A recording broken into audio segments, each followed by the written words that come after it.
All right. One thing you have taught me very well is there are no throwaway lines anymore. That was a throwaway line, and you guys know it.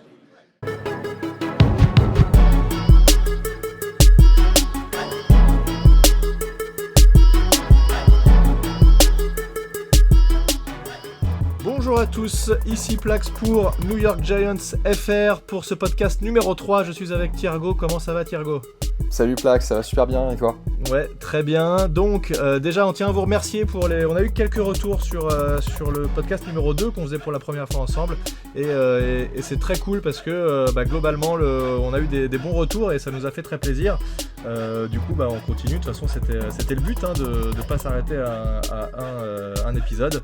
Et donc on revient, pour l'instant ce qu'on a envisagé ce serait en gros un par mois, c'est à peu près ce qu'on s'est dit pour l'instant. On verra pendant les grandes vacances comment ça se passe, mais voilà, il n'y a pas énormément d'actualité mais ça devrait le faire comme ça. Au moins on occupe l'intersaison de manière utile quoi, parce que c'est long quand même. Ouais, c'est vrai que c'est long. Ça pointe le bout de son nez quand même, parce ils arrivent quand même, la NFL, à nous distiller des petits trucs de temps en temps. Tu vois, ils nous donnent des petits bouts de pain là, un petit combine, un petit truc, la free agency. Puis Twitter fait son taf en fait finalement. Je me demande comment ils faisaient avant, mais maintenant Twitter tellement de rumeurs de trucs que même si c'est plein de conneries, plein de bullshit, au moins il y a on a des choses à se mettre sous la dent, même si ça nous permet de nous amuser, de nous occuper un peu quoi. Alors du coup, évidemment, abonnez-vous à la chaîne YouTube. Ce qu'on a fait également la dernière fois, c'est qu'on a mis l'épisode sur SoundCloud. Donc là, principalement, je pense que de toute façon, vous trouvez les liens de ce podcast via le Twitter. Donc peu importe le lien sur lequel vous cliquez, n'hésitez pas à vous abonner. Abonnez-vous également au Twitter NYGiantsFR. Et vous pouvez également, évidemment, vous abonner au Twitter de Thiergo, @THIERGOW. C'est bien ça. C'est bien ça. Je te demanderai confirmation à chaque fois au cas où il y a une erreur. Il n'y a pas de souci. Voilà, donc le programme de cette semaine, on va d'abord parler des actualités. Il n'y en a pas énormément, mais il y en a quand même quelques-unes. On parlera ensuite de la free agency globalement avec les cuts qui pourraient arriver aussi, les joueurs qui nous intéressent ou auxquels on a pensé qui pourraient être intéressants pour les Giants, et on finira une troisième partie sur les éventuels scénarios. Qu'est-ce qu'on pourrait imaginer dans le meilleur des cas. C'est toujours un peu utopique, hein. Enfin en tout cas moi je l'ai sous les yeux, ce que j'ai imaginé ça me paraît très improbable, mais on ne sait jamais, au cas où Gettleman sorte un truc de l'enfer, on se dit que ce serait potentiellement possible. Bon, alors, du coup, en ce moment, c'est le Combine, en tout cas au moment où on enregistre ce podcast. Ce qui nous a intéressé, nous, c'est surtout donc les interviews de Gettleman et de Joe Judge. Ce que j'ai retenu, moi, de Joe Judge, et ce qui a fait beaucoup parler, on en parlait juste avant entre nous, c'est que pour l'instant, il veut pas dire que quel joueur sera titulaire ou non. Forcément, sur la majorité des joueurs, c'est pas très important et on comprend qu'il le fasse, mais sur Daniel Jones, ça fait forcément plus parler. Et donc, il y a plein de rumeurs comme quoi, éventuellement, les Giants ne font pas spécialement confiance à Daniel Jones, etc. Il se dit un peu tout et n'importe quoi.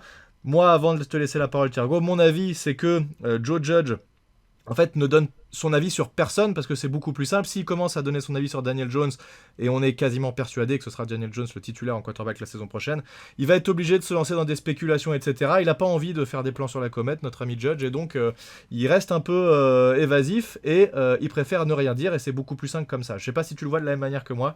Si, tout à fait. Et en fait, il est tout à fait cohérent avec sa première conférence de presse en tant que head coach où il a dit tout le monde va avoir une clean slate. Il fait table rase du passé. Il veut pas arriver avec des préjugés en disant un tel sera titulaire et un tel ne sera pas titulaire.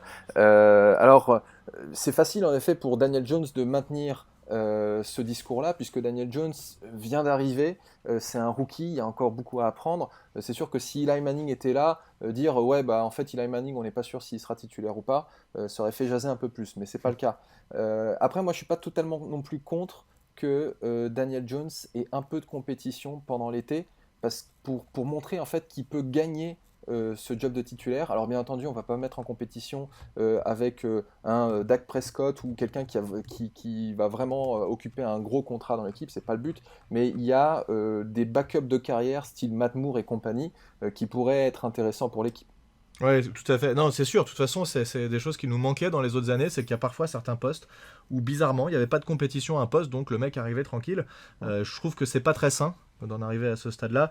Et évidemment, même si Daniel Jones, les quarterbacks, souvent, les titulaires, ils sont pas trop remis en cause. Mais malgré tout, c'est intéressant. Et de toute façon, il va falloir, je pense, qu'on chope un QB, puisqu'on en a que 2 pour l'instant. Donc il va peut-être falloir faire quelque chose de ce côté-là. Peut-être qu'on en parlera un peu tout à l'heure sur la free agency. Il y a des QB qui peuvent être intéressants en backup en tous les cas. Donc voilà, ça c'était pour le point de Judge. On a eu Gettleman aussi qui a fait une interview et qui a dit des choses intéressantes, notamment je pense que sa remarque la plus intéressante, c'était que il n'était pas fermé à un trade back, donc c'est-à-dire que le 4e tour de draft qu'on a, enfin le 4e choix, pardon, il pourrait accepter de le céder à une équipe contre, évidemment, pas mal de pics, puisque un quatrième choix, ça vaut beaucoup. On l'a vu il y a quelques années avec les Bears. C'est même une équipe qui, par exemple, comme celles qui sont juste derrière nous, les Dolphins ou les Chargers, pourrait échanger des tours de draft, et vous vous dites pourquoi est-ce qu'elle voudrait gagner un tour ou 2, c'est un peu ridicule, mais en fait non, parce que typiquement les Chargers pourraient passer devant les Dolphins pour un QB, et les Dolphins pourraient même gagner un pick en se disant je veux pas me faire passer devant par les Chargers. Donc même pour gagner un choix, ça peut se marchander ces choses-là, et Gettleman a priori serait plutôt en train d'écouter tout ce qui pourrait venir à lui. Ouais, je pense qu'on est vraiment dans une situation intéressante parce que malgré le fait que les Giants ont vraiment très peu de chance, si ce n'est aucune, de drafter un quarterback dans le premier tour, en tout cas avec le 4e pick, n'en déplaise à certains, c'est aussi intéressant pour eux de savoir quel est l'état des autres QB, enfin des QB prospects comme notamment Tua qui avait sa blessure, qui a l'air de s'en remettre, parce que du coup ça crée de l'intérêt et ça veut dire qu'il y a des gens en effet d'autres équipes qui vont se dire bah tiens, il faut que je monte au 4e pick pour avoir mon QB avant les autres. Donc il y a de quoi marchander. Mais une autre chose que Gettleman a aussi dit, c'est ouais, on est open for business, mais par contre, il faut juste faire attention à une chose, c'est que faut pas qu'on trade back tellement loin qu'au final, on n'arrive pas à choper l'un des joueurs qui nous intéresse. C'est ça, ouais, c'est ce qu'il a dit. C'est en gros, s'il y a 5 joueurs qui m'intéressent vraiment et que je trade back trop loin et que ces 5 joueurs sont plus disponibles, qu'est-ce que je fais ? C'est ce qu'il a redit plusieurs fois dans plusieurs interviews. Voilà, autre chose qu'il a dit aussi, c'est en gros, il fait confiance à la free agency pour combler des vides. Et ce qu'il dit, c'est qu'il veut pas utiliser, même si là, bon, j'ai mes quelques doutes, mais il veut pas utiliser la draft pour combler des vides. Il dit, il faut prendre le meilleur joueur disponible. Ça, j'ai un peu de mal à y croire. Malgré tout, tu vas quand même essayer de remplir des vides. Si t'es surchargé à un poste, même si le joueur disponible, le meilleur joueur disponible à la draft est dans cette position-là, tu vas peut-être pas le prendre parce que tu te dis que tu as déjà 3 bons remplaçants, donc ce serait un peu ridicule. Donc bon, faut mesurer un peu ce qu'il dit, mais je comprends l'idée de plutôt remplir les trous avec la free agency qu'avec la draft. Ouais, non, mais tout à fait. Après, l'idéal, c'est quand tu peux prendre le meilleur joueur disponible qui répond aussi à un de tes besoins. Il y a des joueurs très intéressants à cette draft. Enfin, moi, je passe pas beaucoup de temps à les étudier, mais quand tu vois tout ce qu'on raconte sur des joueurs comme Chase Young, Isaiah Simmons, Jeff Okunda, et des trucs comme ça, tu dis, ouais, il y a en effet un certain nombre de joueurs qui ne sont pas des quarterbacks, qui peuvent être intéressants pour Gettleman. Si on peut avoir le moyen de reculer de 2 ou 3 places dans la draft pour récupérer un peu plus de picks et quand même récupérer l'un de ces joueurs-là, ce serait top. Donc faut voir, après il faut que l'offre vraiment soit intéressante. Ah bah ça c'est sûr. Et si on reprend juste l'ordre de la draft, on a les Bengals, a priori tout le monde dit qu'ils vont prendre Joe Burrow, donc là il n'y aurait pas trop d'hésitation là-dessus. Par contre, ça c'est assez marrant, il y a des rumeurs qui commencent à dire que Washington peut-être ne serait pas vraiment vendu sur Dwayne Haskins, que le nouveau coach qui vient d'arriver, c'est pas son quarterback, et ça on sait que c'est important quand un head coach arrive, que ce soit le quarterback du head coach. Là ça pourrait potentiellement, voilà, c'est... Bon, c'est quand même un peu difficile pour eux de ne pas drafter Young, mais on sait jamais. C'est des choses qu'on entend en ce moment sur la toile. Également, Détroit, pareil, qui pourrait décider de peut-être regarder du côté des quarterbacks, qui sera éventuellement en train d'essayer de trade. Et donc après, il y a Miami et les Chargers, ça, il n'y a pas de doute pour eux. Je pense que les deux équipes vont chercher à choper un quarterback. Et la dernière équipe qui pourrait être intéressée aussi, c'est les Raiders. On en a entendu parler récemment. Ils seraient en train potentiellement de sonder à droite à gauche si certaines équipes seraient intéressées par Derek Carr. Et donc, si je regarde moi les choix des Raiders, ils ont le 12e choix et le 19e choix. Donc, ça nous ferait descendre, imagine, ils nous appellent et ils nous disent voilà, on vous échange, ça nous ferait descendre assez loin puisqu'on passe de 4 au 12. Par contre, je pense pas qu'on passe du 4 au 12 plus un 3e choix. Si on passe du 4 au 12, il faut qu'on prenne leur 19e choix aussi. Ça me paraît quasiment indispensable et ça pourrait peut-être être intéressant. Je sais pas si... Est-ce que là je te le dis, tu te mets à la place du GM, là, je t'appelle et je te dis je t'échange ton 4e contre le 12 et le 19. Qu'est-ce que tu fais?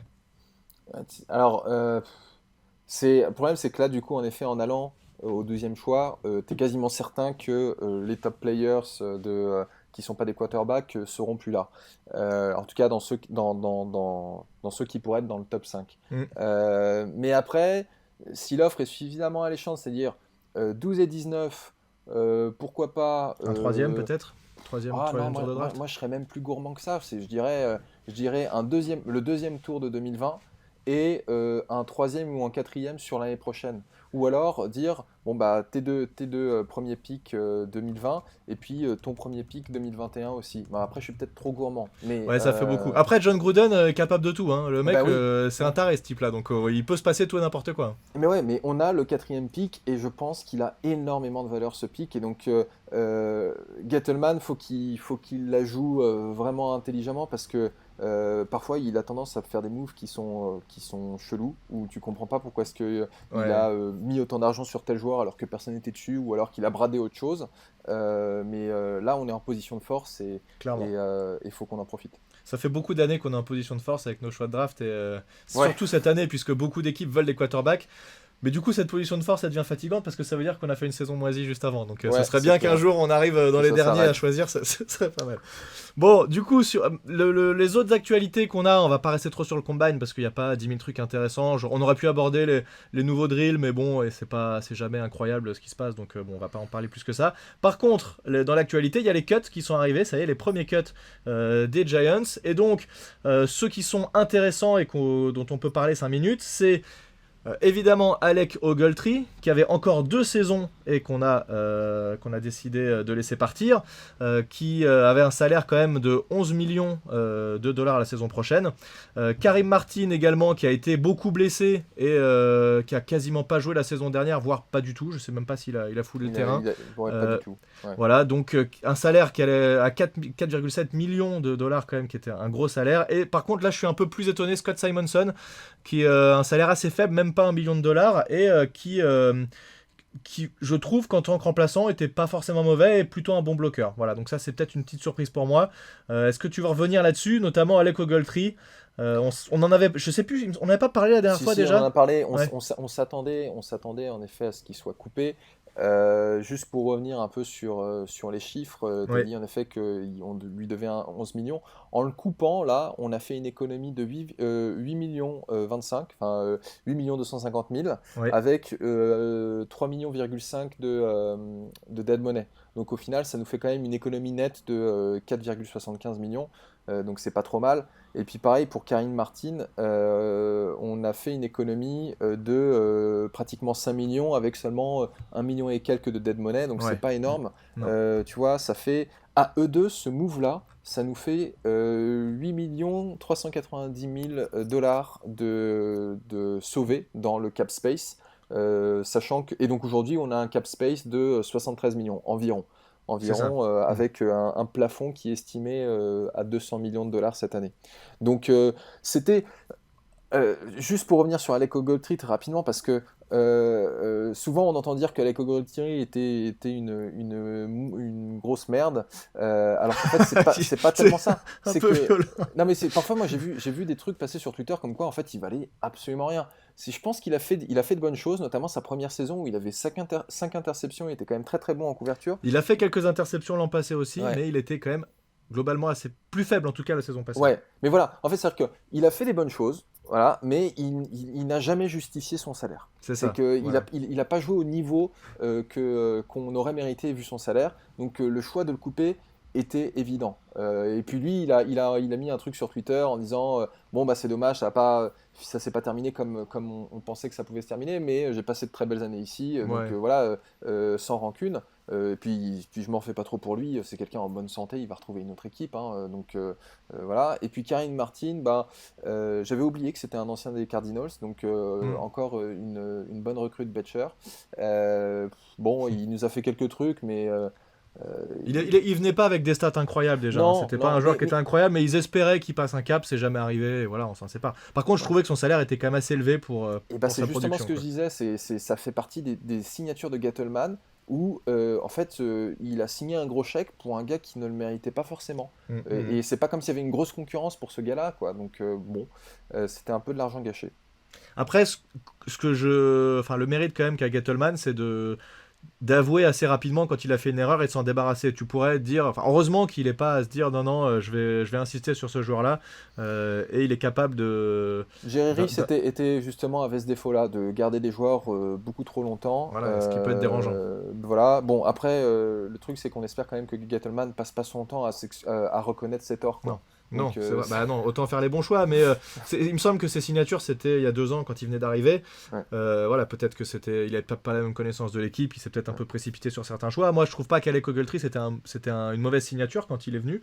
Moi, j'étais plutôt content en tout cas, et je crois que la majorité des fans se disaient que ça pouvait donner quelque chose. Il était chez les Rams à l'époque, Ogletree, il était plutôt bon. Voilà, il a jamais eu le niveau qu'on attendait de lui, donc bah voilà, on s'en sépare à la moitié de son contrat à peu près, Ouais. et c'est tant mieux. Il va falloir C'est- maintenant le remplacer puisqu'on C'était on a un plus trade, grand- hein, pour rappel. On avait, j'ai regardé, nous on avait envoyé notre 4e et 6e choix de la draft 2018, je crois, D'accord. et on avait récupéré Ogletree plus le 7e choix de 2019. Alors j'ai regardé qui m'a drafté avec ce 7e choix, c'est defensive tackle Chris Slayton. Alors je t'avoue que Ah oui, ok, oui, je- il a pas joué, il a pas joué. donc bon voilà. Donc bon, Ogletree, je pense qu'il fallait essayer, ça n'a pas marché, ça arrive, hein. Donc en soi, c'était pas un mauvais move d'avoir fait cet échange. Voilà, maintenant on a aussi fait le bon move de s'en séparer. Karim Exactement. Martin, c'est comme tu dis, il a jamais passé le palier, on passe à autre chose. Donc voilà, mais déjà en effet, ça fait plus de 8 millions d'économies en plus, ça va bien nous servir pour la suite. Voilà, donc justement, bah, c'est la bonne transition pour passer sur vraiment la free agency. Donc, tu disais tout à l'heure que les Giants ont un cap space de 73 312 000 $.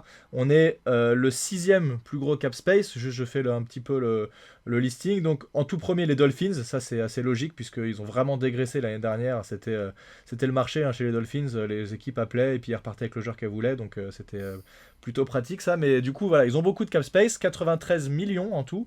Deuxième position, les Colts avec 86 millions grâce au départ de Luck. Ça leur a permis d'économiser. Enfin, grâce. Je sais pas si ça... Il faut dire ça, mais en tout cas, ça leur a fait économiser beaucoup d'argent, donc maintenant il va falloir le remplacer.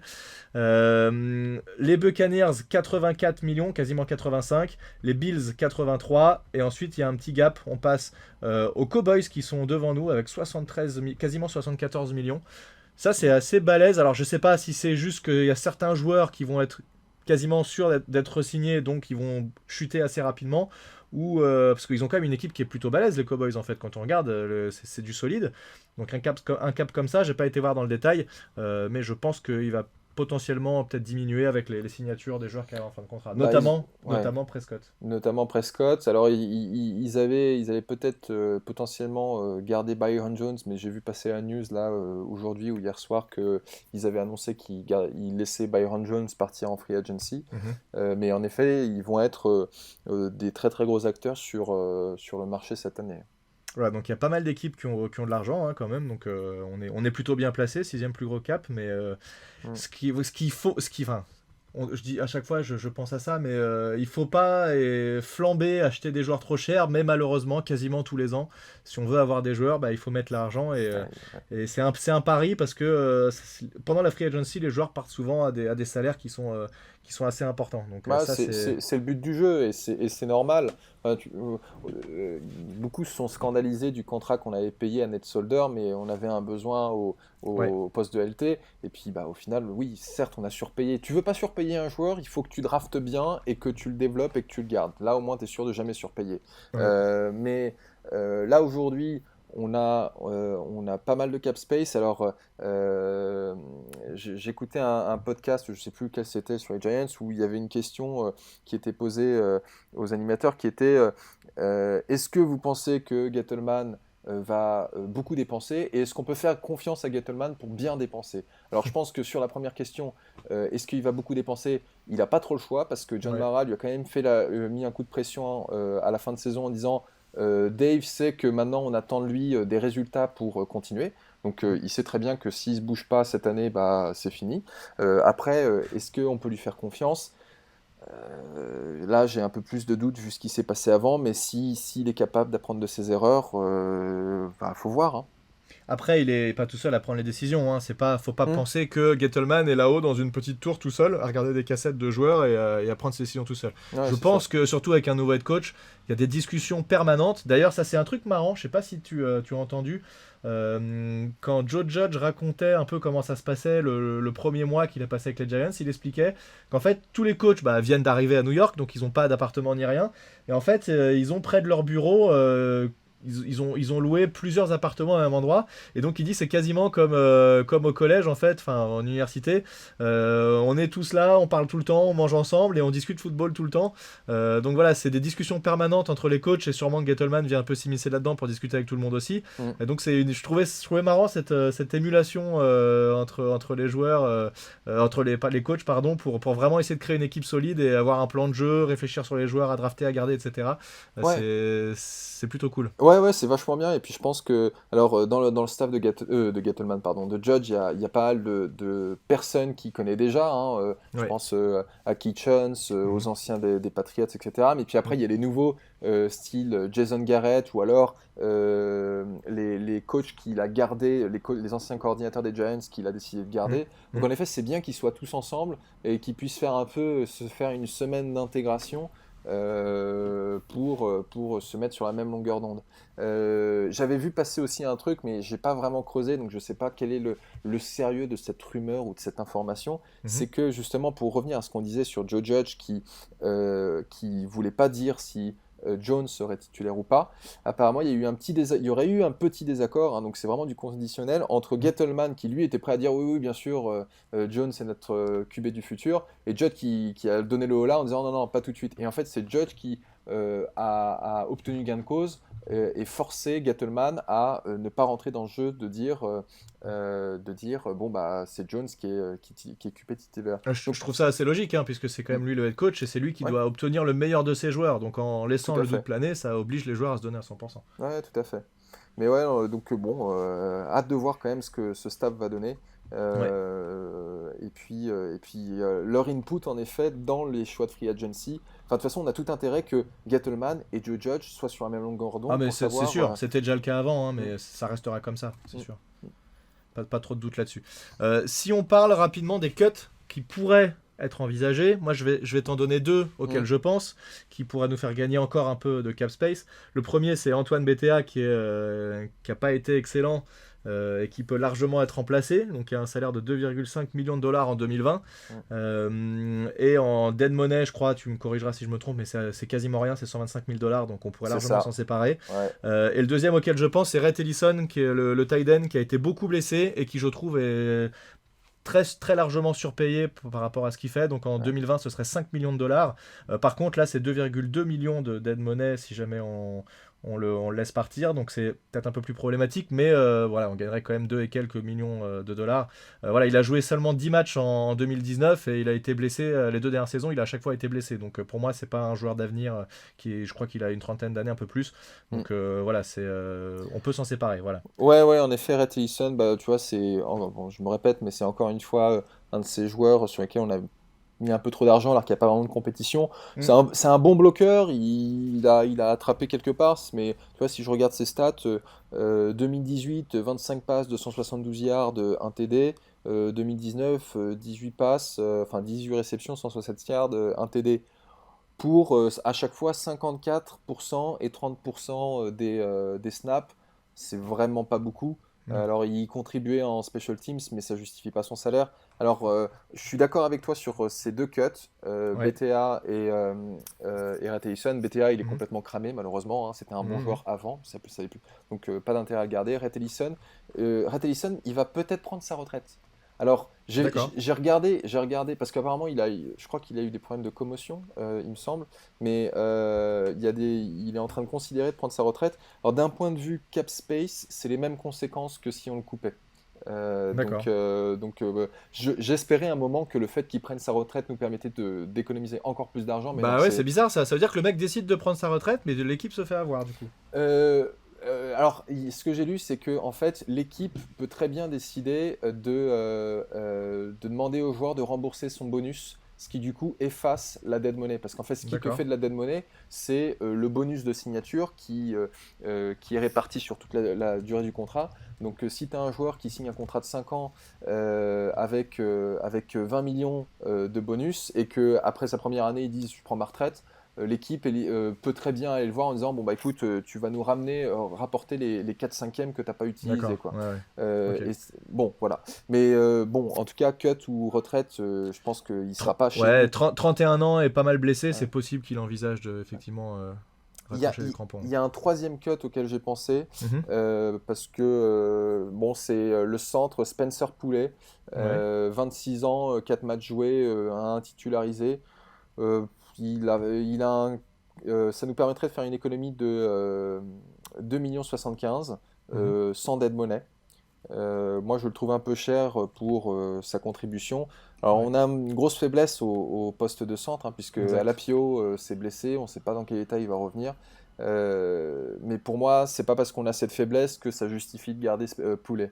Donc, tu vois, en faisant ces trois cuts-là, ça nous fait une économie de 8 170 000 $. Donc au total, si tu rajoutes ça à Ogletree et Martin, tu Mhm. as, économisé pratiquement 17 millions de $. Ouais, ouais, effectivement, ce serait plutôt intéressant. Et donc du coup, Après, on aurait là, 82 millions de cap space. le problème de couper Poulet, c'est que ça nous obligerait à trouver un centre quand même, puisque au moins un centre remplaçant. Euh, je pense qu'on a un problème au niveau des centres aussi, on en parle peut-être pas assez, mais c'est quand même la base de l'attaque. C'est lui qui gère pas mal de choses, qui fait des Mm. shifts et des changements au niveau de la O-line. Donc c'est peut-être qu'on n'en parle pas assez, mais c'est quand même important d'avoir un centre, à mon avis, plutôt compétitif. Et quand tu as des problèmes au niveau du centre, ça peut poser des problèmes dans toute la O-line. Du coup, Ah bah pour c'est moi, pas évident. centre, c'est un gros besoin de cette intersaison, hein. De toute façon, on en parlera tout à l'heure Parce qu'on parle beaucoup d'offensive tackle, on en parlera Ouais. après, mais c'est vrai que centre, il faudra quand même adresser ce problème-là. Ouais. Donc du coup, maintenant, si on part sur les free agents qui sont disponibles, donc je vais lire Attends, je me permets rapidement. juste, Ouais, parce que vas-y. on est d'accord tous les deux, mais il y avait Nate Solder qui aurait pu être un potential cut, on en a Ouais, parlé la on en a dernière parlé. fois. Ouais. Toi et moi, on l'évoque pas, mais juste pour rappel, le couper aujourd'hui, ça veut dire 13 millions d'économies, mais aussi 6 millions de dead money. Non, pardon, Mhm. excuse-moi, c'est l'inverse, c'est 13 millions de dead money pour 6 millions 5 d'économies. D'accord, Donc, c'est léger, ouais. Pas sûr que ça vaille le coup. non, ça vaut pas le coup, donc Puisqu'il on... était quand même blessé au pied, etc. Il a eu des problèmes de famille, on sait que ses enfants, c'était un peu compliqué. Peut-être, je pense que ça vaut peut-être le coup de se dire, voilà, est-ce qu'une dernière saison, est-ce qu'il va être capable de relever son niveau? On sait jamais, on n'est jamais à l'abri d'une bonne surprise. Et de toute Ouais, façon, le gain sera tellement faible que finalement, ça vaut peut-être pas le coup de non, s'en non, passer maintenant. voilà. Mm. Enfin, voilà. Voilà, donc sur les free agents qui sont annoncés pour l'instant, donc sûrement que certains vont être. Là, on parle vraiment à l'heure actuelle, hein. S'il y en a qui sont re-signés d'ici là, ça vaudra plus ça sera plus la même chose. Mais on a dans les premières positions les joueurs les plus en vue, évidemment, des quarterbacks avec Dak Prescott, Tom Brady, Drew Brees et Ryan Tannehill. Donc voilà, c'est forcément ceux qui arrivent en premier puisque c'est les quarterbacks. Après, dans ceux qui viennent derrière et qui peuvent potentiellement intéresser les Giants, on a évidemment Jadeveon Clowney. Donc on en parlait un tout petit peu tout à l'heure. Il a 27 ans. Il a fait 4 saisons à Houston et il sort d'une saison à Seattle avec un salaire de 15 millions de dollars. Alors, je donne mon avis tout de suite. Moi, je me jetterai pas dessus. Je pense qu'il va être trop cher et son rendement. a été plutôt faible l'an dernier, uniquement 3 sacs, 31 plaquages en 13 matchs, donc il a été blessé également. Je n'irai pas mettre 20 millions sur Jadeveon Clowney, qui était un monstre absolu quand il est sorti de USC, donc l'USC de South Carolina et pas South California, enfin c'est Southern Carolina même peut-être, si je dis pas de bêtises. Et il y a cette fameuse vidéo où il déboîte complètement un running back, alors il n'est pas bloqué, mais le casque vole et tout, et tout le monde a été vendu à Clowney après cette vidéo-là, alors que c'est juste une action. Hein. Finalement, il n'est pas bloqué, il va éclater un mec gratos. Mais moi, je l'ai jamais trouvé transcendant en NFL par rapport à ce qu'on attendait de lui, et j'irai pas me mettre 20 millions sur un mec comme ça. Bah, clairement, il a jamais été d'un niveau de Defensive Player of the Year. Il n'est pas comparable à un J.J. Watt ou un Aaron Donald, par exemple. Non, c'est ça, je pense que c'est un joueur extrêmement dominant. Il est clairement dans le top 5 ou top 10 de sa position, de sa catégorie. Mais c'est vrai que sortir d'une saison à 3 sacs, bon, il va avoir un très gros contrat, je pense pas chez nous. C'est sûr. Il y a peut-être Dante Fowler qui lui par contre aussi peut avoir un très très beau contrat. Il avait signé un contrat d'1 an, un prove-it deal chez les Rams. Il a 26 ans, donc il joue au poste DE ou LB selon que tu le mets en 3-4 ou 4-3. Outside linebacker ou défensif. Voilà, ouais. C'est un peu pareil maintenant. D'ailleurs. Et puis en fait, il avait, alors j'ai que le nombre de sacs, il avait 11,5 sacs l'année dernière. L'année dernière, d'accord. Je pense qu'il était plutôt bien noté, donc ça pourrait être une cible intéressante, mais une cible très très chère. Et du coup, toujours au même poste, outside linebacker / defensive end, c'est un peu flou maintenant dans la NFL actuelle.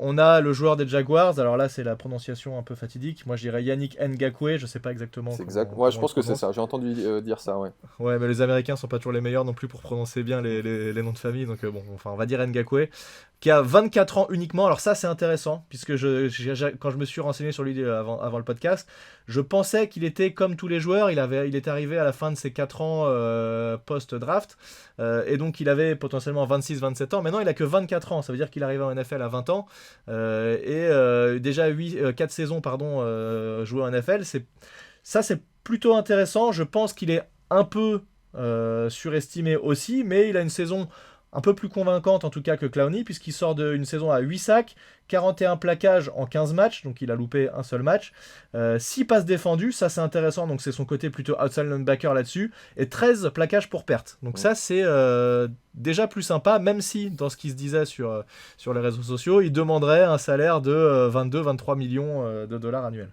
Ah oui, il tape dans le haut du panier, et puis il a bien raison. C'est un joueur qui, alors j'ai pas regardé beaucoup de vidéos sur lui, mais du peu que j'ai vu, en effet, il est impressionnant. Pour son âge en plus, hein. Donc je sais, il fait des très très gros appels du pied aux Giants. Il a posté des photos sur son compte Instagram pour ce que ça vaut, hein, mais de Lawrence Taylor. Régulièrement, il fait des appels. Apparemment, New York, ça le branche vraiment. Je te rappelle que le dernier qui faisait ça, il s'appelait Dwayne Haskins. Hein. Ouais. Ça n'a pas très bien fonctionné pour lui. Non. Après tout, après si les Redskins préfèrent signer Ngakoue plutôt que de drafter Chase Young, je suis pas contre. Hein. Ah ouais, on prend Chase Young, bien sûr. Du coup, il n'y a pas de trade back, mais bon, c'est spéculation totale là. Mais bon. Ouais. Bon, en tout cas, ce qu'on vient de raconter là, c'est finalement, sans le dire, c'est le manque total qu'on a à pass rusher. Alors total, c'est pas vrai. Mais il nous faudrait quand même un pass rusher ultra élite, oui. Et peut-être que Ngakoue pourrait être en tout cas moi c'est celui que je verrais le plus. Alors ça c'est embêtant, 22, 23, 24 millions, ça fait beaucoup, mais bon, pourquoi pas, sachant que ouais, vas-y. Ouais, j'allais dire, on est quand même dans une phase où on a un quarterback qui est sur un rookie deal, donc ça veut dire qu'il a un petit contrat qui pèse pas grand chose. C'est peut-être le moment de justement profiter de cette fenêtre de tir pour dépenser un peu plus à d'autres positions. Donc Ngakoue en effet demande beaucoup. Est-ce qu'il les vaut? Je sais pas. Je crois pas que les Jaguars ont prévu de le taguer. Ça n'a pas l'air en tout cas. Mais en tout cas là où je te rejoins tout à fait, c'est tu vois, on en parlera peut-être un peu plus tard de ce qu'il faut re-signer ou pas Marcus Golden. Parce que Marcus Golden est sorti quand même d'une bonne saison, mais Marcus Golden n'arrive pas à la cheville d'un Ngakoue ou d'un Fowler ou même d'un Shaq Barrett. Ah ouais, mais il a quand même ses 10 sacs, hein, malgré tout. Alors, Regarde, tu mets juste la stat des sacs en perspective face à Clowney, 3 versus 10, ouais, qu'est-ce que tu alors fais au final? j'avais vu passer un article de quelqu'un qui souvent réfléchissait aux différentes, un beatwriter qui réfléchissait aux différentes re-signatures des Giants et qui parlait de Marcus Golden et qui en gros disait ouais, Marcus Golden il a 10 sacs mais il a aussi pas mal de coverage sacs, c'est-à-dire que c'est des situations où il a obtenu le sac parce que la secondary a bien tenu, a forcé le QB à garder son ballon un peu plus longtemps et Marcus Golden a fini par arriver au quarterback. Alors un coverage sack, ça n'a pas autant de valeur que Bien sûr. le gars qui défonce complètement l'OT, parce qu'au bout de 4 secondes, un OT, il est plus, enfin un tackle ou un guard, il est plus capable de tenir son vis-à-vis. Hein. C'est ça. C'est Mais vraiment compliqué. après, ça dépend de combien tu le payes. Mais je pense que ça vaut. On peut en parler maintenant. Hein, ça vaut le coup de le. Moi, je le conserverais en tout cas s'il accepte un deal à, je sais pas, 8-9 millions peut-être. Ouais, je suis assez d'accord avec toi. Je disais, bon, pourquoi pas, mais en dessous de 10 millions par an. Ouais, en dessous de 10 millions, ça je suis d'accord. Non, pas plus. Je suis d'accord avec toi. Donc, premier manque sur outside linebacker, Diane, en tout cas un pass rusher qui est de haut niveau, ça c'est quasiment indispensable. Si on repense aux grandes époques des Giants, on a toujours eu des très bons pass rushers, donc c'est Strahan, assez important. Tuck, Lumenura, Ouais, ça Jason c'était. Pierre-Paul. J'avais fait un tweet là-dessus, j'avais halluciné en revoyant l'image, en voyant tous ces gars-là dans la même équipe. Tu te dis, mais c'est pas possible, comment on a pu être aussi dominant avec autant de bons joueurs, c'est assez impressionnant. Ouais, c'est dingue. Deuxième gros manque pour moi, c'est surtout avec le départ d'Ogletree, c'est inside linebacker. Donc là, j'ai 3 candidats potentiels intéressants. Le premier, c'est Corey Littleton des Rams, qui sort d'une saison à 134 plaquages. Le deuxième, c'est Blake Martinez, qui sort d'une saison à 155 plaquages, le joueur des Packers. Et le dernier, c'est Schobert des Browns, 133 plaquages. Alors, ils ont tous les 3 26 ans, ça c'est intéressant de le noter. Et par contre, la grosse différence entre les 3 et ce qui fait que moi, je m'orienterais plutôt vers Corey Littleton, c'est le pourcentage de plaquages ratés. Et donc, Schobert des Browns est à 10,7%, Blake Martinez 10,4% et Corey Littleton 3,6% uniquement. Ah ouais. Donc ça, c'est excellent pour un linebacker. C'est un linebacker qui loupe des plaquages, forcément, c'est embêtant. Alors, 10%, c'est pas 20 ou 30% non plus, mais bon, ça commence à faire un peu beaucoup. 3,6%, c'est plutôt très très intéressant, je trouve. Ah ouais, le gars sait trouver le ballon et c'est clairement ça pourrait être une bonne addition. Je pense pas qu'on ait eu de bon inside linebacker, enfin franchise inside linebacker si ça existe depuis Antonio Pierce Non, c'est sûr que non. de 2007 enfin je crois qu'il est arrivé en 2006 et il est reparti en 2009. Donc ouais, ce serait intéressant. J'avais aussi pensé à ces 3 joueurs là et puis en regardant la liste des autres joueurs qui étaient disponibles, j'ai vu qu'il y avait un autre joueur, c'est Kamale Correa, inside linebacker des Titans. On a quand même notre inside linebacker coach qui était chez les Titans. Donc il a 26 ans, il est bon, je pense pas qu'il est aussi bon que les 3 qu'on a cités avant, mais si en effet on cherchait à avoir un joueur pas trop cher, ça pourrait être une option. De toute façon, ça va être important, ça. Là, on va parler uniquement des grosses signatures, évidemment, ou plus ou moins grosses signatures. Derrière, on ne peut pas connaître l'intégralité de tous les joueurs de toutes les équipes, mais ça va être important de voir aussi la qualité des joueurs de second rôle ou remplaçants, ou voilà, parce que les remplaçants, on sait qu'en NFL, il y a des blessures tout le temps, et si tu n'as pas un banc, tu n'as rien du tout. Donc, c'est aussi important de voir un peu en second niveau les deuxième, troisième couteaux que Gettleman va être capable d'aller chercher. Tout à fait. Alors du coup, ça c'était le besoin inside linebacker. On a un dernier besoin, moi je pense, et on a parlé de ce joueur juste avant, c'est Byron Jones. Ça, pour moi, j'adorerais qu'on ait ce joueur parce que c'est un joueur que j'aime bien, qui a 27 ans, qui est actuellement à Dallas. Donc tu viens de dire qu'il serait d'avis de le laisser partir et de le laisser tenter sa chance en free agency, qui a un salaire uniquement de 6 millions de dollars par an pour l'instant. Évidemment, il va demander bien plus, évidemment. Il a joué la saison dernière 15 matchs. Alors, il a fait que 46 plaquages, mais ça c'est dû au fait qu'il est très bon en couverture et que donc son vis-à-vis ne va pas beaucoup recevoir le ballon. Et d'ailleurs, il a été visé 64 fois. avec seulement 53% de complétion. Ça veut dire à peu près une trentaine de passes réussies en une saison, t'imagines, sur C'est un pas joueur. grand-chose, C'est pas hein. beaucoup. C'est pas beaucoup, et je me suis amusé à regarder par rapport aux autres cornerbacks de la ligue qui sont de niveau dans les meilleurs de la ligue. Et donc évidemment Stephen Gilmore, lui il a 50% de complétion, donc je rappelle Byron Jones c'était 53, donc un peu meilleur. Richard Sherman 62%, donc là on est bien plus, et un joueur qui reste qu'on voit souvent a priori dans les meilleurs corners, et moi je pense qu'il a bien dégringolé, c'est Chris Harris qui lui a 67% de complétion, donc là on est vraiment dans une autre catégorie, donc 53% c'est extrêmement intéressant, et ce qui explique les seulement 46 plaquages de cette année. Alors tu vois, moi c'est marrant parce que je vois pas vraiment cornerback comme un besoin prioritaire. Pour moi, je mettrais. Alors, en effet, je serais très content qu'on ait Byron Jones. Ce serait une très belle addition, surtout qu'on a une escouade de cornerback qui est extrêmement jeune et inexpérimentée. C'est exactement ce que Voilà. j'allais dire, c'est exactement la raison que j'allais sortir pour justifier ce choix-là. Mais pour moi, je pense qu'il vaudrait mieux, ce serait plus intéressant de mettre l'accent sur safety. Je l'avais aussi. Voilà. On va voir si tu vas sortir le même que moi. Tu sais, alors, il y en a trois, hein. Mais moi, en free agency, je vais toujours plus vers la jeunesse. On a beaucoup entendu parler de Devin McCourty, des C'est celui Patriots, que j'avais en tête. qui a 33 ans et qui joue encore à un niveau élite. Mais le problème de McCourty, c'est qu'il a quand même, ces derniers temps, l'année dernière, il a parlé de retraite. Donc, investir beaucoup d'argent sur McCourty, même s'il joue une saison chez nous, moi, j'aimerais bien avoir un safety qu'on va garder 2 à 3 ans. Donc, Alors regarde, on a déjà deux safeties qui sont jeunes. On a potentiellement, alors, on a Jabril Peppers, ça c'est sûr, et potentiellement Julian Love qui pourrait jouer slot corner, corner, comment on dit déjà? Nickel corner, je ne sais pas exactement le terme,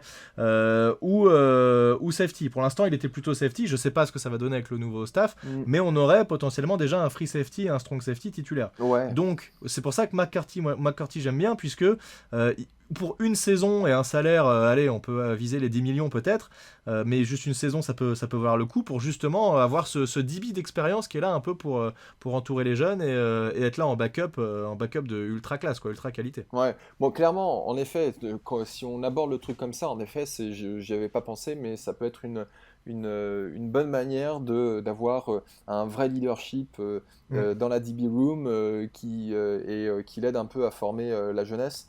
Les deux autres joueurs auxquels je pensais, c'est celui qui a ma préférence, c'est Anthony Harris des Vikings, qui va avoir 29 ans en octobre, et qui a vraiment un sacré niveau. Donc, je pense que pour un contrat de 4 à 5 ans, ça peut être intéressant. Et puis après, un joueur que j'ai moins regardé, c'est Justin Simmons des Broncos, 26 ans. Alors, lui, je crois qu'il est peut-être en doublon avec Jabril Peppers, si je dis pas de bêtises. Un strong safety, tu veux dire? Ouais. Donc là, le site sur lequel je suis fait pas vraiment le distinguo entre strong safety et free safety. Après, voilà, le free safety juste pour revenir un peu sur les positions, va rester plus en profondeur en général. Le strong safety va avoir plus tendance à venir dans la boîte. Mais tu regardes, Julian Love est pas mal venu niveau linebacker aussi l'année dernière. Donc finalement, un bon joueur est capable de s'aligner à peu près partout. Ça, il n'y a pas trop de problème. Mais justement, si on prend Devin McCourty en tant que free safety, t'as pas peur que à 33 ans, il soit plus aussi rapide qu'avant? C'est vieux En quand tout même, cas, si tu 33 me ans laisses pour le un choix safety. entre lui et BTA, Ouais, voilà. bon, ok, oui, là c'est clair, il y a pas de débat. Non, voilà. Non, je pense que pour un an, évidemment, tu vas pas le prendre pour 5 ans. Moi, mon avis, c'est que nos safety jeunes, on les a, et que ce serait intéressant de viser un joueur un peu plus âgé. Voilà. C'est de la manière dont je vois les choses. Je sais pas du tout ce qui va se passer. Encore une fois, je dis juste un peu ce que je voudrais voir. Après, la décision de signer un gros free agent dans la secondary, ça va aussi avoir pas mal d'influence sur la draft, puisque tu vois, on parlait tout à l'heure de Jeff Okunda qui est considéré comme le meilleur DB de cette draft. Ouais. Est-ce que du coup l'équipe est en train de se dire ah bah non, on va peut-être plutôt aller vers un joueur comme Okunda, et donc du coup on n'a pas forcément besoin de prendre un DB maintenant. Moi je pense qu'en effet ce serait peut-être un peu plus intelligent de prendre le problème de la manière inverse, et puis c'est pour ça qu'on parle de la free agency avant la draft, hein, on se concentre sur les free agents, et puis après on verra pour la draft. Mais bon. Mais c'est clair que les deux sont liés. Hein. Mm. La draft va dépendre de ce qu'on a fait en free agency. Ça, c'est évident. Malgré ce que peut dire Gettleman en disant qu'il veut le meilleur joueur disponible et c'est tout. C'est voilà, évidemment que on fera en fonction. On n'a pas d'ailleurs, je sais pas si tu voulais aborder, parce que là on a parlé que de défense, donc ça montre encore une fois, sans le dire de manière implicite, que notre gros point faible c'est la défense. Et d'ailleurs Gettleman l'a bien dit, hein, il est tout à fait d'accord pour le remarquer. On pourrait éventuellement aller chercher un offensive tackle selon toi pendant cette free agency. Offensive tackle ou centre. Comme je disais tout à l'heure, pour moi centre c'est quand même un très très gros besoin parce que Alapio revient de blessure, il est bon, mais il est encore très très jeune, il n'a peut-être pas suffisamment d'expérience. Pour moi, je serais. Je l'ai pas trouvé si bon que ça, moi, l'an dernier, pour être honnête. Non, mais c'est-à-dire que oui, l'an dernier, non, clairement pas. Mais ça, je pense que c'est aussi dû à sa blessure. Mais l'année d'avant, moi, je trouvais qu'il faisait du bon taf. Oui, mais je me demande si, en fait, tu vois, regarder des joueurs style Connor McGovern des Broncos, qui est capable de jouer centre et garde, il est jeune, il a 27 ans, ou alors tu as aussi d'autres joueurs, tu as Ted Karras des Patriots, 27 ans aussi, qui en fait était un backup et donc s'est retrouvé titulaire quand le centre titulaire s'est blessé. Il a l'air d'être plutôt intéressant. Pour moi, c'est un poste assez important. Après, tacle, je sais pas. Il y a des joueurs, mais. Ça parle de Conklin ou ce genre de joueur-là. Je sais pas du tout si. Mais je crois qu'il est tackle droit plutôt que gauche. Donc, je pense que de toute façon, si on décide de garder Nate Solder, on a plutôt intérêt à renforcer le côté droit. Mais tu peux aussi avoir Nate Solder qui passe à droite. Hein, ça peut être imaginé aussi. Ouais. Parce que, en fait, le côté droit est moins important, encore une fois, à chaque fois on le redit, mais c'est puisque le quarterback, quand il est droitier, il va plus facilement voir ce qui vient de sa droite, donc c'est moins grave. Dans le blind side, qui est le côté gauche, c'est là où c'est important, donc le tackle gauche doit être d'un niveau... et je pense que c'est les tackles les plus chers, c'est les tackles du côté du blind side, souvent du coup du côté gauche, qui sont les plus recherchés et les plus difficiles à trouver. Ils ont le job le plus important de l'équipe, c'est protéger le quarterback qui généralement est le joueur le plus cher de l'équipe. Donc généralement, un bon left tackle, c'est le deuxième ou troisième meilleur salaire d'une équipe derrière le quarterback. Après, moi, là où je m'interroge pour Nate Solder côté droit, c'est est-ce que physiquement il sera suffisamment bon pour ça, parce que je l'ai jamais trouvé extraordinaire en run block. Il n'était pas non plus extraordinaire l'année dernière en pass block. Hein. Non, pas du tout ça. Mais si on regarde justement, tu as Jed Conklin qui apparemment intéressait vachement les Giants lors de la draft, et tout le monde le savait qu'en fait on se les fait piquer par les Titans. Et puis après il y a aussi Brian Bulaga, 31 ans, RT des Packers, qui est plutôt bon, mais qui a eu quand même un gros passif de blessures. Ce qui est intéressant aussi, c'est de voir, tu dis 31 ans, ça peut paraître un peu vieux, mais ça joue assez vieux, hein, un tackle. Ouais. Enfin, assez vieux, ça va jusqu'à 35, 36, 37, 38 ans. Il y en a un chez les Eagles qui a 38 ans et il peut encore jouer potentiellement une année supplémentaire. Donc, Jason Peters, oui, il est free agent aussi cette année. D'ailleurs, pourquoi pas, à la limite, un mec d'un an. Bon, je sais pas, hein, potentiellement envisagé s'il fait le taf. Dans ce cas-là, tu te dis, ok, on prend Jason Peters pour un an, mais il faut que tu utilises ton premier pick sur un tackle. Et pour moi... Ou t'attends l'année prochaine. Mais donc du coup, il faut que tu vois ton rat tackle pour au moins 2 ans. Moi, je pense que, on parlera peut-être draft plutôt dans un autre podcast, mais si on devait prendre, en tout cas, un tackle, un offensive tackle dans le premier tour, il faudrait plutôt que ce soit un left tackle. Enfin, quelqu'un qui, à terme, sera notre left tackle. Ouais, je suis assez d'accord avec toi. D'ailleurs, justement, tiens, sauf si tu as quelque chose à rajouter sur les éventuels free agents qui sont disponibles, je te propose qu'on passe ou peut-être chacun un petit scénario sur comment on pourrait envisager les choses.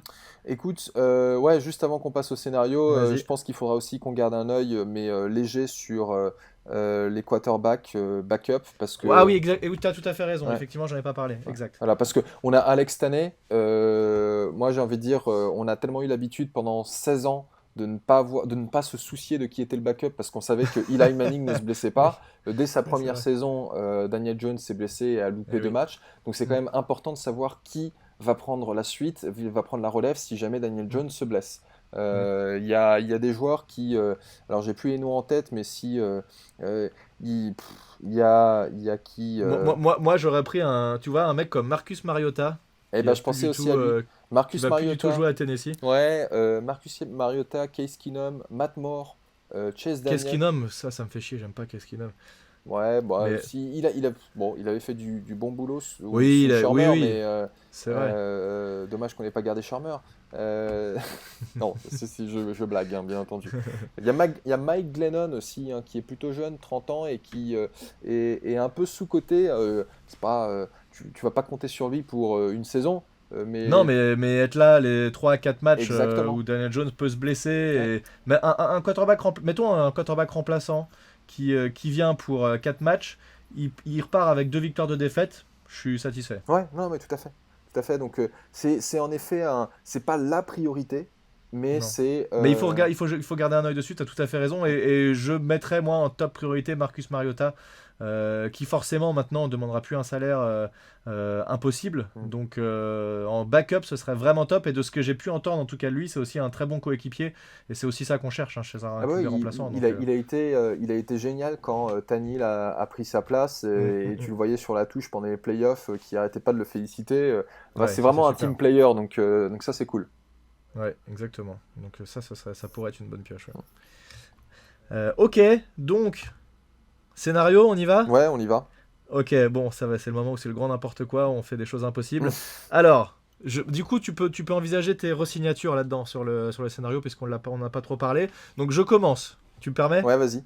Ok, alors, si je devais imaginer un truc nickel pour les Giants et qui permettrait de combler des trous, je commencerais par re-signer Leonard Williams parce que là, on est un peu bloqué finalement. On est quasiment obligé de le re-signer. Enfin, en tout cas, Gettleman est quasiment obligé de le re-signer.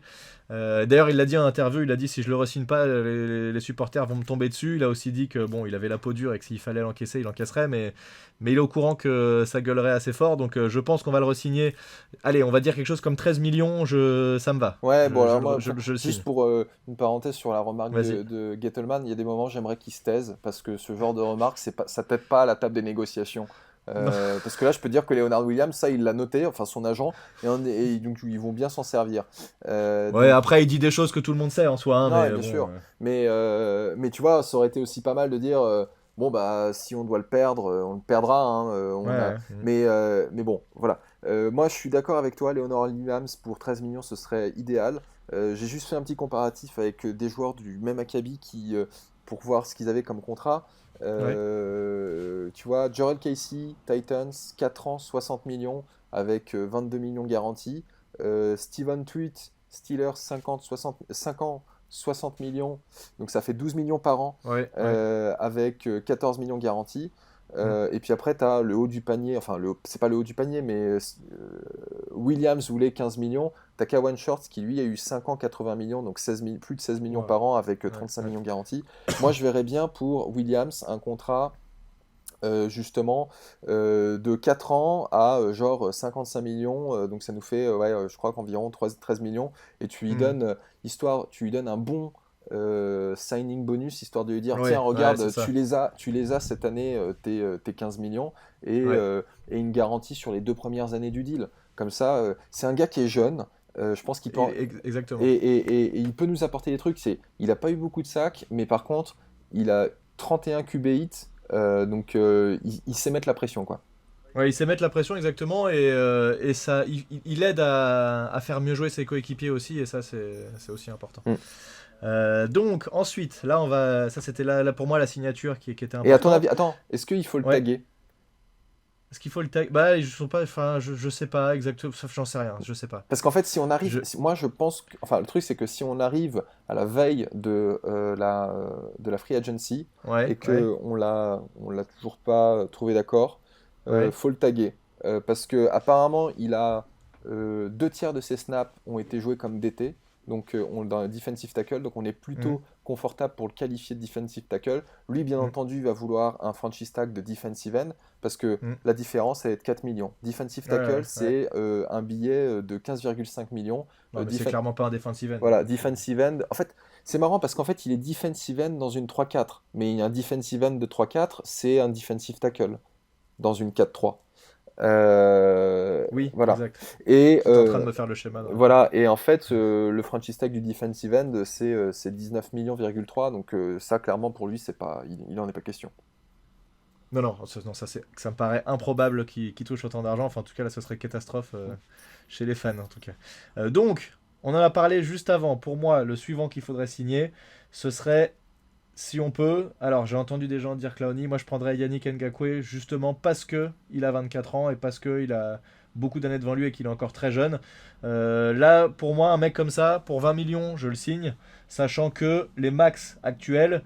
En outside linebacker, c'est Von Miller à 17 millions. Et en defensive end, c'est Frank Clark à 17 millions aussi. Donc les prix vont augmenter, c'est évident. 20 millions, ce serait déjà pas mal, je pense. Et si on arrive à le signer à ce prix-là, ce serait plutôt une bonne pioche. Est-ce qu'à 20 millions, tu le signes ou pas? À 20 millions, j'ai un peu plus de mal parce que... C'est trop cher? Tu trouves que c'est trop cher? Ouais. Ça va partir plus haut que ça. En disant 20 millions, je pense que je sous-estime le prix auquel il va partir. Non, mais à mon avis, il va en effet avoir ses 22-23 millions. Après, le problème, c'est que si tu re-signes Leonard Williams, est-ce que tu as suffisamment de marge de manœuvre pour signer à 22 millions par an un gars comme Ngakoue, 20 ou 22 millions, parce qu'après, tu as d'autres joueurs, comme on en parlait. Ouais, je pense que oui, mais tu re-signes pas, du coup, Marcus Golden, par contre. Non, là, clairement, tu ne re-signes pas Marcus Golden. Mais il faut aussi pas oublier derrière que on veut signer un DB, que ce soit CB ou safety, et un linebacker. Et pas forcément. Après, ça dépend ce que tu vas faire à la draft aussi. Ouais, alors tu peux pas. T'es pas obligé de signer tout le monde en free agency. Non, mais tu peux pas tout avoir, ça c'est clair. Voilà, mais non, c'est sûr que avoir Ngakoue et Leonard Williams dans le front 7. Ah bah là t'as une sacrée ligne. Les choses vont changer. C'est sûr. Mais moi, je sais pas. T'imagines, tu mets Ngakoue, Williams, et derrière tu mets Isaiah Simmons en linebacker. Ah, c'est plus la même histoire quand même là. Au niveau dans la boîte là, il y a du solide d'un coup. Ouais, bah il faut, ce serait pas mal du tout. Et en plus, évidemment, puisqu'on s'arrête pas là, tu signes Byron Jones, pour le coup, évidemment, puisque comme ça tu permets à tes joueurs défensifs d'aller mettre des sacs puisque tu améliores tes couvertures derrière. Et encore une fois, ce que je reproche à nos DB, c'est d'être très jeune pour l'instant. Et donc un mec comme Byron Jones, même si c'est pas un briscard, Byron Jones, il a que 27 ans, pardon.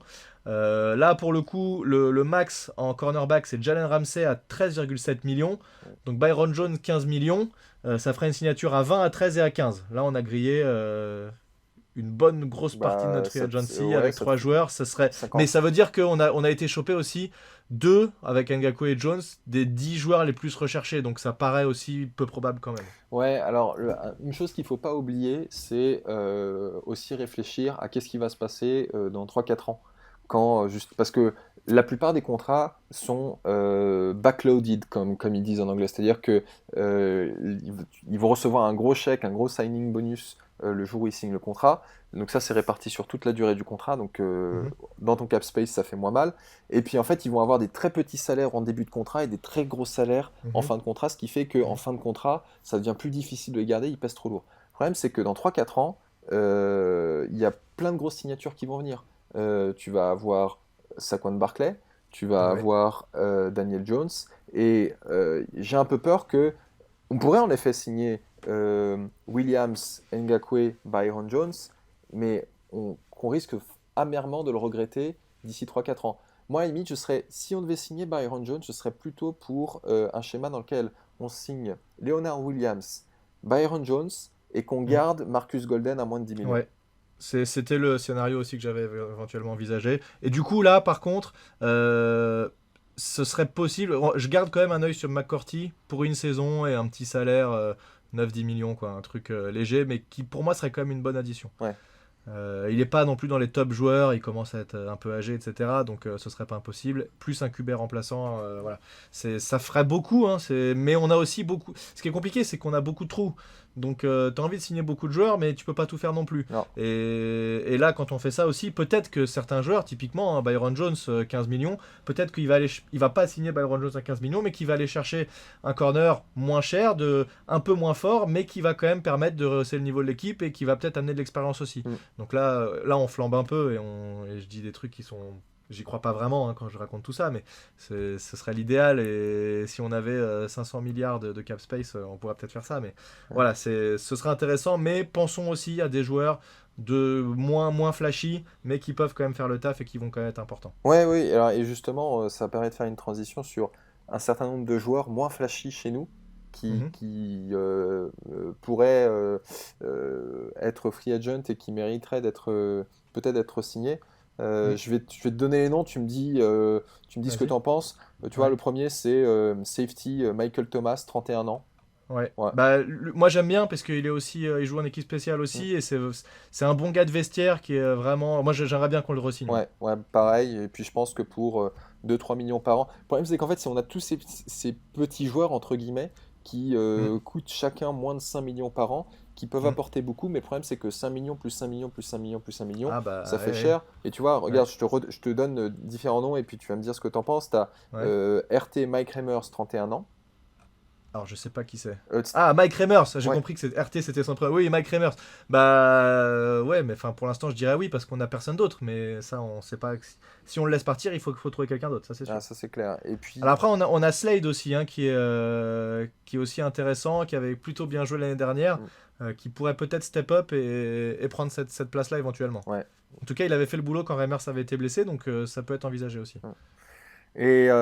Et puis aussi, Aldric Rosas, est-ce qu'on le Ouais, bah garde? alors là c'est la question. On n'a pas parlé, mais Parce que si on le garde pas, c'est quand même un gars Moi, pour l'instant, je le garde dans l'équipe, je le mets en compétition et je juge à la fin du training camp qui je garde. ça permet, enfin, je pense que justement cette down year qu'il a eu va nous permettre de l'avoir un peu au rabais et en lui Ouais. disant, sans le payer, lui filer un truc dégueulasse, mais je pense qu'on va devoir mettre quelques millions sur lui, mais en lui disant, bon, par contre, en fait, t'es en compétition.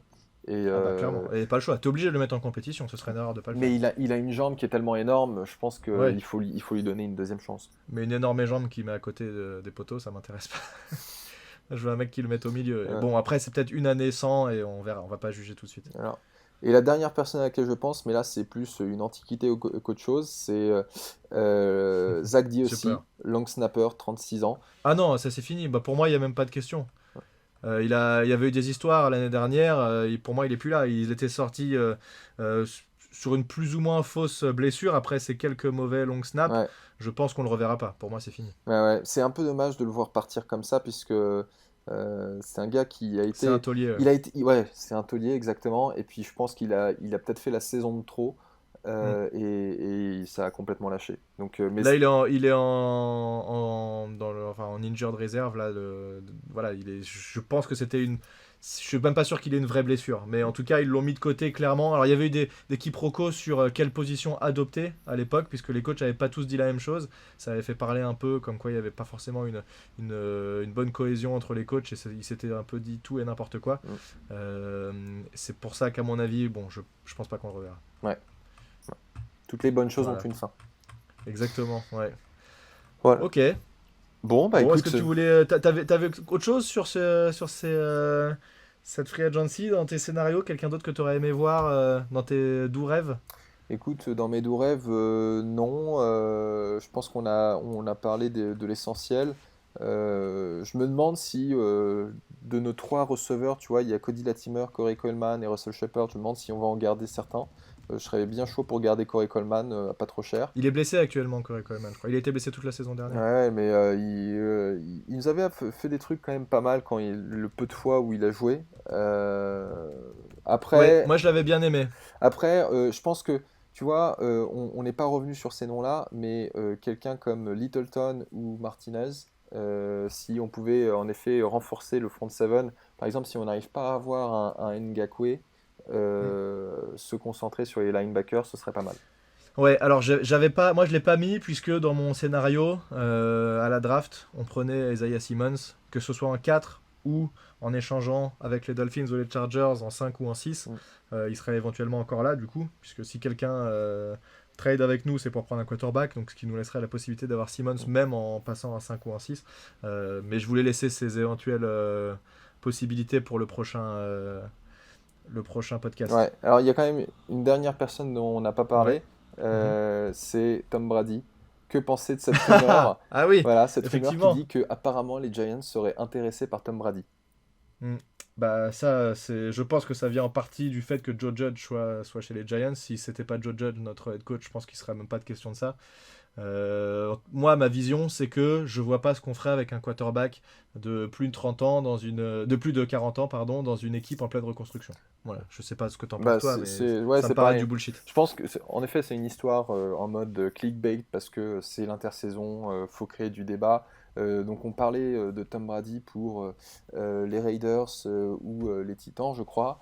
Les Raiders notamment parce que, en fait, au-delà du fait il a un pouvoir marketing qui est quand même assez important et les Raiders arrivent à Las Vegas, donc ça pourrait les brancher.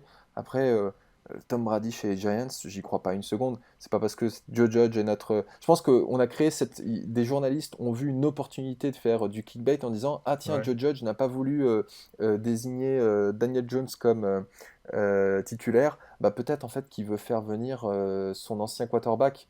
Enfin, sauf que Joe Judge, il travaillait pas avec. Il s'appuie sur tout et n'importe quoi. Ouais, non.